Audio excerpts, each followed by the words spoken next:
কাছে ঘেরা বদ্ধ দেয়াল আর সাউন্ডহীন মুক্ত আকাশ। আমরা যে যেখানে যেভাবেই জীবনযাপন করি না কেন, আমাদের দিন কিন্তু চলে যাচ্ছে।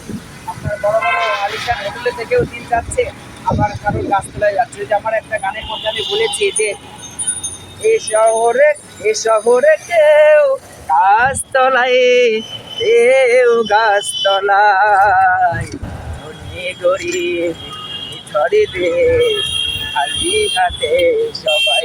5 স্টারে থাকলেও আপনাকে মাটিতে পুঁতে দেওয়া হবে, আর আমি রাস্তায় ঘুমিয়ে থাকলেও মাটিতে পুঁতে দেওয়া হবে, বুঝলেন না? তো এগুলো নিয়ে পার্থক্য করার কিছু নেই, অহংকার করারও কোনো কিছু নেই। যে পৃথিবীতে থাকিতে পারিব না জেনেও থাকিবার আশা করি, সময় হলে চলে যাব তোমার চেনা সেই আমি। বুঝলেন তো? আপনি যেখানেই জীবনযাপন করেন, যেভাবেই জীবনযাপন করেন, মরে গেলেই পুঁতে দেবে একেবারে বাঁশ দিয়ে, কাপড়ে কাপড় দিয়ে পুড়িয়ে। যতটুকু সময় আছে ভালো থাকি, ভালো রাখি।